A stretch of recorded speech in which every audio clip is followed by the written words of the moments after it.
네, 어느덧 교회를 개척한 지 6년이 되었습니다.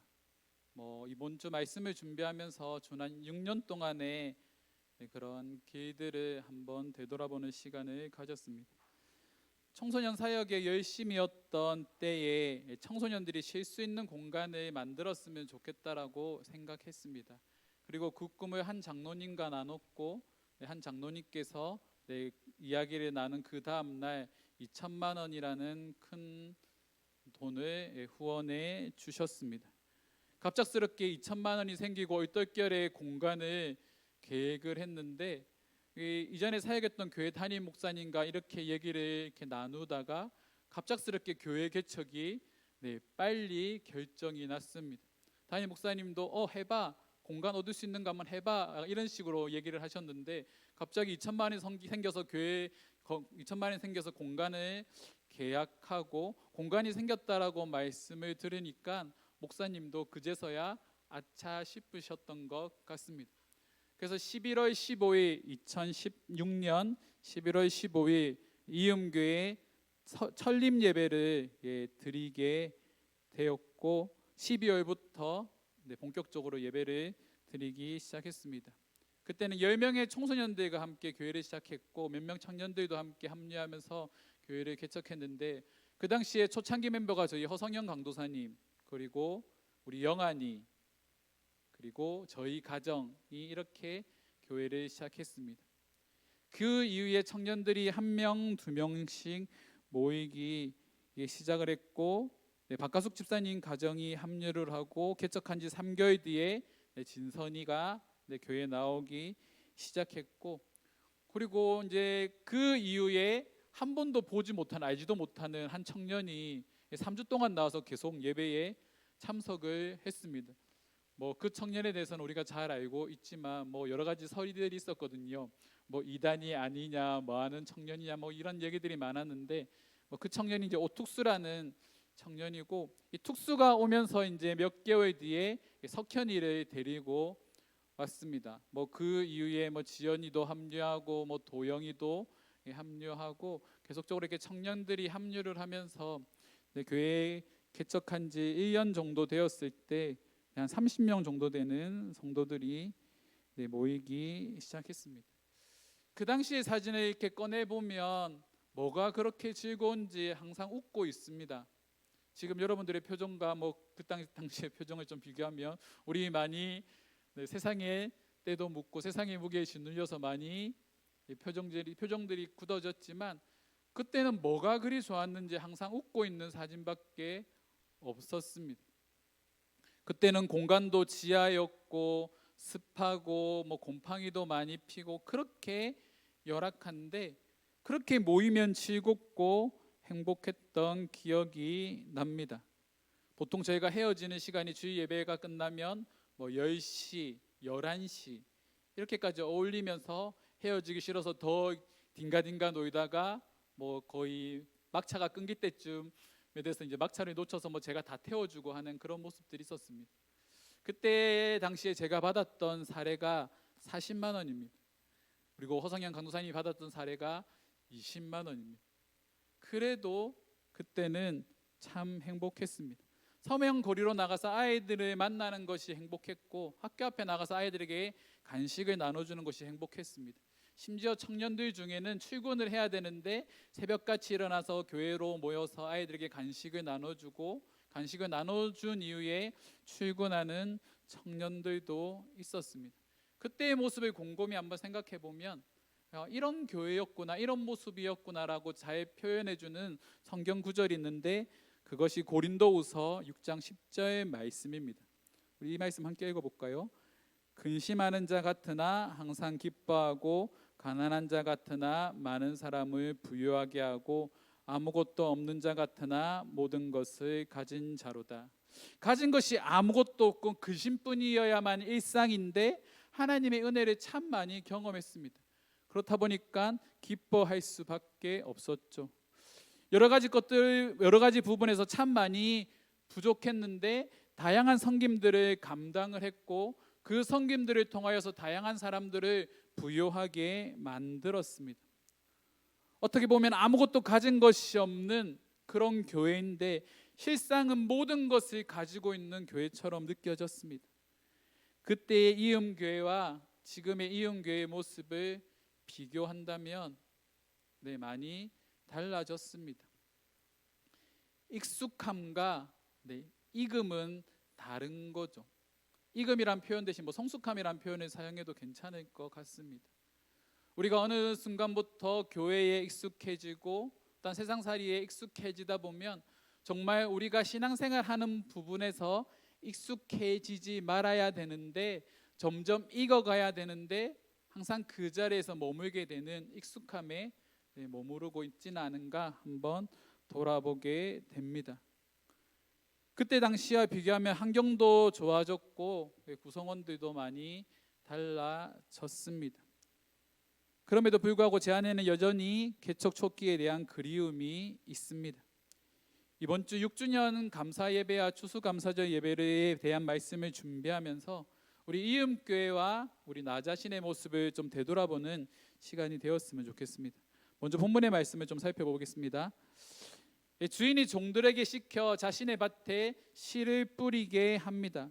좋은 씨를 뿌렸는데 그 모습을 지켜보고 있던 원수가 모든 사람들이 잠든 그 시간에 찾아와서 그곳에 가라지를 뿌립니다.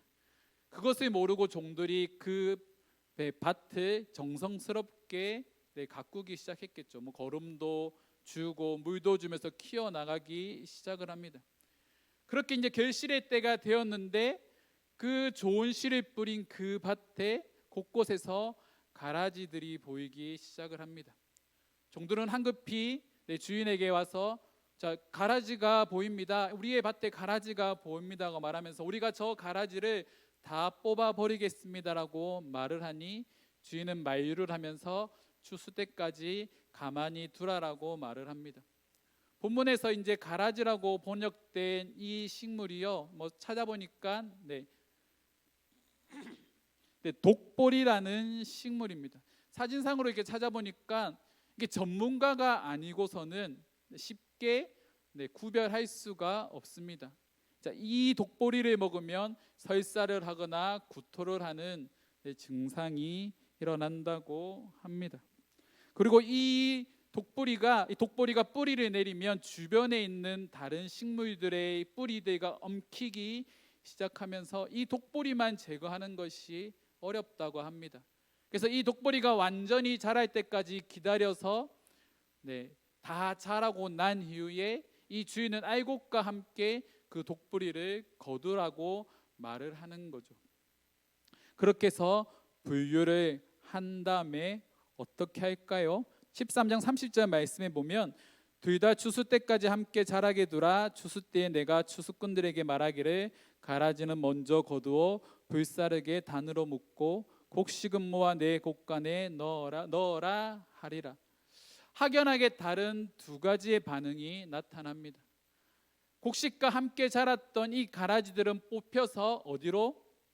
불로 들어가게 되고 알곡들은 잘 걷어져서 창고에 보관되어지게 됩니다. 마태복음 13장 말씀이 참 감사한 것은 예수님께서 각 비유에 대한 해석들을 다 설명해 주십니다. 36절 이후의 말씀을 보니까 가라지 비유를 다음과 같이 설명합니다. 좋은 씨를 뿌리는 것은 누굴까요? 인자, 바로 예수님이십니다. 그리고 그 좋은 씨를 뿌려서 뿌리는 사람들은 누구겠습니까? 바로 복음을 받아들이는 사람들. 저와 여러분들이 될 수도 있고 성령님이 될 수도 있고 해석하기에 나름이겠지만 이 좋은 씨는 예수님께서 말씀하실 때 하나님의 아들들이라고 말씀합니다. 하나님의 말씀, 이 복음을 받아들이고 하나님의 자녀된 사람들을 좋은 씨라고 말씀하시는 거죠. 그럼 가라지는 어떤 사람일까요? 복음을 받아들이지 않는 사람들. 이후의 말씀에서는 사단의 아들들, 사탄의 아들들이라는 표현들을 사용하는데 구원받지 못한 사람들을 말하기도 합니다. 그리고 추수 때는 종말의 때, 예수님께서 다시 오시는 재림의 때를 의미합니다.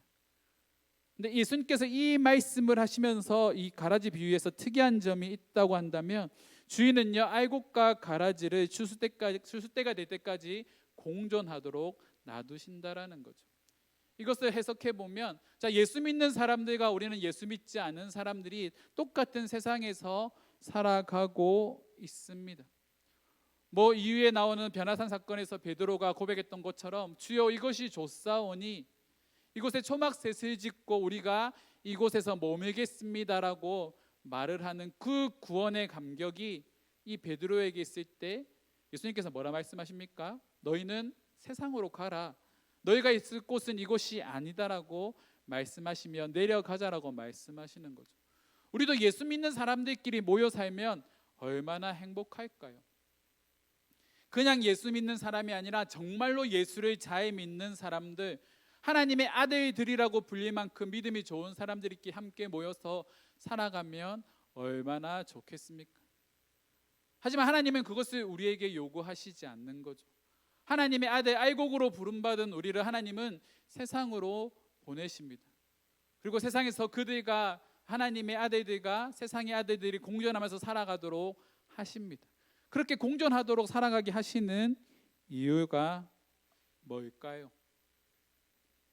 왜 하나님은 우리를 세상으로 보내셔서 세상 가운데 살아가게 하셨을까요? 이유는 간단합니다. 또 다른 알곡을 찾기 위해서죠. 예수 그리스도를 통하여서 복음이 처음 선포되어지고 제자들을 통하여서 그 복음이 열방을 향하여서 퍼져나갔던 것처럼 그 사명을 하나님의 아들로 부름받은 저와 여러분들에게 맡겨주셨다라는 겁니다. 그래서 성경은 그리스도인의 정체성에 대해서 말을 합니다. 너희는 세상의 빛이라, 너희는 세상의 소금이라. 하나님의 자녀로 부름받은 우리들은 세상에서 빛과 소금의 역할을 감당하며 살아가야 하고, 그곳에서 하나님의 아들됨을 드러내야 하는 거죠. 언제까지? 예수님께서 다시 이 땅에 오시는 그날까지, 세상 끝날까지 우리는 그 일들을 감당해야 하는 겁니다. 그렇다고 한다면 예수 믿는 사람들 중에서도 알곡의 모습을 한 사람들이 있고 가라지의 모습을 한 사람들도 분명히 존재할 겁니다. 그럼 알곡과 가라지를 어떻게 구별할 수 있을까요? 마태복음 12장 33절 말씀에 보면, 나무도 좋고 열매도 좋다 하든지 나무도 좋지 않고 열매도 좋지 않다 하든지 하라. 그 열매로 나무를 아느니라. 뭘 안다고요? 열매로 안다라는 거죠. 좋은 나무는 좋은 열매를 맺게 되어 있고 나쁜 나무는 나쁜 열매를 맺게 되어 있습니다. 본질적으로 가지고 있는 이 본질로 인하여서 어떤 열매가 맺어지는지 결정이 된다라는 거죠. 그렇다고 한다면 나의 모습을 한번 되돌아보면 됩니다. 나는 일상에서 세상에서 어떤 열매를 맺고 살아가고 있는지를 보면 내가 알곡인지, 어떻게 보면 믿음이 연약한 상태로 머물러 있는지, 어떻게 보면 알곡의 형태를 띠고 있지만 가라지의 모습을 가지고 살아가고 있지 않은지 우리는 우리 자신을 알 수 있다라는 거죠. 하나님이 자녀들이 거둬야 하는 열매에 대해서 성경은 종종 말을 합니다. 그 중에서 가장 잘 알려진 것이 바로 갈라디아서 5장 22절 23절 말씀에 있는 성령의 9가지 열매입니다. 우리 이 말씀 함께 읽겠습니다. 오직 성령의 열매는 사랑과 희락과 화평과 오래 참음과 자비와 양성과 충성과 온유와 절제니 이 같은 것을 금지할 법이 없느니라. 성령의 9가지 열매가 우리 삶 가운데 열리고 있다라는 것은 우리 안에 하나님의 통치가 있다라는 증거죠. 우리를 통하여서 하나님의 나라가 이 땅 가운데 확장되어지고 있다라는 증거입니다. 지금 우리에게 임한 하나님의 나라는 공간적 개념의 하나님의 나라가 아닙니다. 이 공간적 개념의 하나님의 나라는 예수 그리스도의 재림을 통하여서 완성되어지는 하나님의 나라입니다. 지금 우리에게 임한 하나님의 나라는 심리적 개념의 하나님 나라입니다. 보이지 않는 하나님의 통치하심을 우리가 받으며 살아가는 거죠. 그래서 우리는 이중직을 가지고 있는 겁니다. 세상의 일원으로서의 나와 하나님의 자녀로서의 나라는 두 가지의 정체성을 가지고 살아가야 되는데, 문제는 이 두 가지의 정체성에서 무엇이 우선순위에 있는가를 곰곰이 생각해 봐야 하는 거죠. 우리는 세상의 일원으로서 속해 있지만 우리의 본질적인 정체성은 그리스도인이라는 사실을 우리는 잊지 말아야 합니다. 우리는 보이지 않는 하나님을 믿고 보이지 않는 하나님의 나라를 이 땅 가운데 이뤄가는 자들입니다. 하나님은 그 일을 위해서 이 땅 가운데 교회를 세우셨고 그 일을 위해서 하나님의 자녀들을 곳곳에서 부르셨습니다. 그리고 그 일들을 여러분들에게 맡겨주셨다라는 거죠. 우리 교회 안에 여러분들의 삶 가운데 이런 성령의 열매 가운데 사랑이 있습니까? 우리의 마음 가운데 하나님께서 주시는 희락과 화평이 있습니까? 또한 다른 사람과의 관계에서 우리 안에 오래 참음과 자비와 양성과 또 하나님에 대한 충성과 온유한 마음들, 또 하나님을 위해서 세상의 것을 절제하고 나의 욕심과 나의 생각을 내려놓을 수 있는 마음이 우리 가운데 있습니까? 그것이 지금 우리 가운데 있는지 되돌아봐야 하는 거죠. 그것이 우리가 맺어가야 되는 바로 열매인 겁니다. 여기서 한 가지 또 우리 교회에 대해서 질문을 던져봤습니다. 우리 교회는 좋은 교회입니까? 또 나 자신에게 또 질문을 던져보았습니다. 나는 좋은 성도입니까? 우리는 이 질문 앞에 스스로를 되돌아봐야 됩니다. 우리 교회는 좋은 교회로 세워져 가고 있습니까? 우리 교회를 이루고 있는 이음 교회된 여러분들은 좋은 성도로 세워져 가고 있습니까? 그렇다고 한다면 우리는 좋은 열매를 맺어야 하는 거죠. 알곡이면 알곡인 겁니다. 알곡의 모습을 한 가라지는 절대로 알곡이 될 수 없습니다. 우리는 알곡이 되어야 하죠. 그리고 그 알곡은 또 다른 생명을 잉태하는 놀라운 능력을 가지고 있습니다. 하나님의 자녀로 부름받은 우리의 사명은요, 이 땅에서 잘 사는 것이 아니라 잘 죽는 겁니다. 요한복음 12장 24절 말씀에 하늘의 밀이 땅에 떨어져 죽지 아니하면 하나에 그대로 있고 죽으면 많은 열매를 맺느니라라고 말을 하고 있습니다. 하늘의 밀이 땅에 떨어져 어떻게 한다고요? 죽어야 되는 거죠. 예수 그리스도라는 하나님의 밀이 이 땅 가운데 떨어져서 그 예수 그리스도를 통하여서 수많은 사람들이 하나님의 자녀가 되는 권세를 누리게 되었습니다. 만약에 예수 그리스도께서 이 땅 가운데 오셔서 죽지 않으셨다면 수많은 사람들이 구원받지 못했겠죠. 약속된 성령도 오지 않았을 거고 또 열방 가운데 복음이 전파되지도 않았을 겁니다. 약속된 메시아가 이 땅 가운데 오셔서 성경에 예언되어진 대로 수많은 선지자들을 통해서 예언되어진 대로 이 땅 가운데 오셔서 죽으심으로 그 죽으심으로 인하여서 수많은 열매가 맺히게 된 거죠. 그리고 그 열매가 바로 저와 여러분들이라는 겁니다. 그렇다고 한다면 예수 그리스도라는 분의 죽음을 통해서 맺혀진 그 열매인 우리들은 그 예수 그리스도의 죽으심을 본받아 동일하게 우리 자신을 죽이는 자리로 나아가야 하는 거죠. 그래서 그리스도인들은 세상 가운데 철저하게 죽어야 합니다. 여러분들은 세상 가운데 어떻게 죽고 있습니까? 우리 교회는 세상을 향하여서 어떻게 죽고 있나요? 그 모습들을 우리 한번 곰곰이 생각해 봅시다. 교회가 세상을 향해 죽는다라는 것은 수많은 섬김들을 감당하는 겁니다. 잠시 우리가 교회를 개척하는 과정에 대해서 살펴봤을 때 아무것도 없는 것 같았지만 우리들은 수많은 일들을 해왔습니다. 함께 힘을 모아서 캄보디아에 나무를 심고 그곳에 우물을 파고 그 캄보디아에 있는 사람들이 자립할 수 있도록 우리는 우리의 마음을 쏟아냈습니다. 그곳에 우리의 마음이 과도하게 들어갔나요? 아닙니다. 5,000원, 만원, 많게 하시는 분들은 10만 원, 100만 원까지 하시는 분들도 계셨지만 그곳에 우리의 것을 많이 쏟아내지 않았습니다. 근데 놀라운 일이 뭡니까?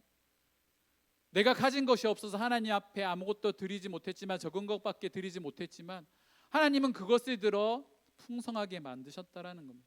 놀라운 열매를 만드셨다라는 거죠. 일단 우리가 학교 앞에서 간식을 나눠주고 거리로 나가서 만났던 그 아이들에게 했던 그 행동들이 무의미한 행동이었을까요? 저는 그렇게 생각하지 않습니다. 우리가 뿌렸던 그 복음의 씨앗들, 우리가 뿌렸던 그 섬김과 그 사랑이 그 아이들에게 좋은 추억이 되었을 거라 생각을 합니다. 우리는 그 일을 위해서 끊임없이 쓰임받아야 하는 거죠. 우리에게 이런 마음들이 회복되었으면 좋겠습니다. 내년에 이제 7년차가 이렇게 되는데, 이 7년차에 접어들게 되었을 때 우리 교회 가운데 놀라운 성장이 있기를 원합니다. 무르익기를 원합니다. 목사인 저조차도 동일하게 저에게도 말을 하고 있는 겁니다. 저도 더욱더 성숙해지고 더욱더 무르익었으면 좋겠습니다. 올해 들어 저에 대해서 생각하는 시간들을 참 많이 가집니다. 교회에 대해서 생각하는 시간들을 참 많이 가집니다. 어느 순간부터 익숙해지는 나의 모습, 아무것도 하지 않는 것을 합리화시키는 나의 모습, 그저 맡겨진 것만 하는, 맡겨진 것도 그냥 마음을 다하여 하는 것이 아니라 그냥 휩쓸려 가듯이 할 수 없이 하는 그런 억지스러운 마음들이 제 안에 있음을 발견하게 되었습니다. 그래서 스스로 도약하려고 합니다. 익숙함이 아니라 성숙함으로 나아가려고 하는 거죠. 우리 이음교회 성도된 여러분들 또한 함께 성숙해지기를 원합니다. 많은 분들이 그런 얘기를 하더라고요. 많이 지쳐서, 우리가 했던 것들에 비해서 성과나 성장이나 이런 것들이 잘 되지 않아 많이 지쳐서 그런 것 같습니다라는 평가도 있지만, 근데 그 평가 이면에 마땅히 우리가 해야 될 일들을 우리가 하지 않고 있지는 않았나 하는 생각들을 해봅니다. 사랑하는 성도 여러분, 작은 일에 여러분들 함께 동참해 주시기 바랍니다. 우리 교회가 사람과 사람을 이어주고 다음 세대와 열방을 하나님께로 이어준다라는 이 선교적 사명을 감당하는 이 정체성을 잃지 않도록, 이것은 교회의 정체성이 뿐만이 아니라 이 교회를 함께 세워가는 여러분들의 정체성임을 잊지 마시기 바랍니다. 그리고 여러분들 세상으로 나가서 알곡의 삶을 살아주십시오. 성령의 9가지 열매를 맺으면서 여러분들 한 영혼을 품는 그런 마음들을 여러분들 한번 그런 삶을 살아내시기 바랍니다. 예수를 믿으면서 하나님의 아들이라고 말을 하지만 내가 한 영혼이라도 하나님께로 인도한 경험이 없다면, 그런데 우리 자신의 신앙의 모습을 한번 되돌아봐야 됩니다. 내가 정말로 하나님께서 나에게 맡겨주신 사명을 잘 감당하고 있는지. 조단 30살이 되었을 때 그때까지 아무것도 하지 않았던 제 모습을 발견했습니다. 그 당시도 사역자로 아이들을 가르치고 있는데, 아이들에게는 존대라, 성도들에게는 존대라고 말하지만 정작 아무것도 하고 있지 않은 제 자신의 모습을 발견했습니다. 그것을 깨닫게 하셨을 때 내 거리로 나가서 사람들을 만나기 시작했습니다.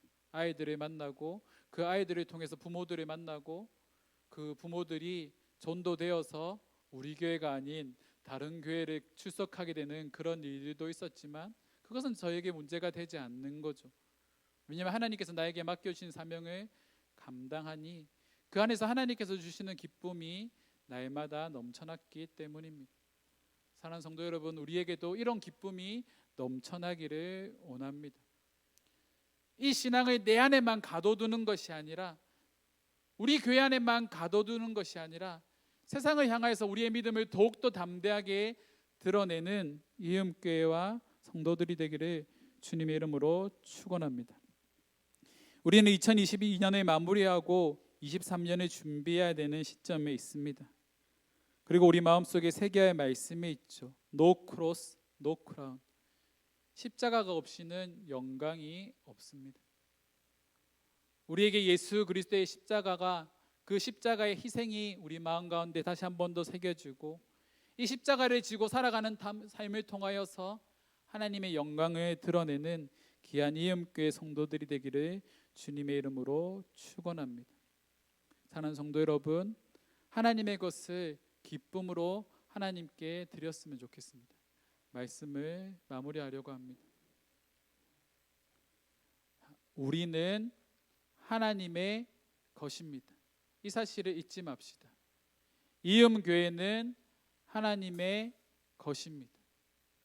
그리고 이음교회 성도된 여러분들은 하나님의 것입니다. 하나님의 것은, 하나님의 자녀는 하나님의 뜻대로 살아가는 자들입니다. 내 안에 수없이 일어나는 나를 위한 삶, 나만을 위한 삶, 죄송합니다, 우리 가족만을 위한 삶이 아니라 하나님 나라를 위한 삶을 살아갈 때 하나님은 우리에게 필요한 모든 것들을 다 채워주시는 분이심을 신뢰하며 나아가기를 원합니다. 그러기 위해 한 걸음 전진하며 나아갑시다. 이 시간 우리 함께 기도하며 나아가기를 원합니다. 이 시간 기도할 때 먼저 감사의 기도 제목을 드립시다. 하나님, 우리 교회를 지금까지 인도하여 주셔서 감사합니다. 더욱더 성숙한 모습을 하나님께 보여야 되지만 여전히 부족하고 연약한 모습으로 남아 있습니다. 하지만 이 모습에 머무는 것이 아니라 하나님께서 기뻐하시는 교회로 이 교회가 계속 세워져 갈 수 있도록, 내가 최선을 다해 이 교회를 섬기며 나아가겠습니다라고 우리 함께 기도하며 나아가도록 하겠습니다. 함께 기도하시겠습니다. 아버지 하나님,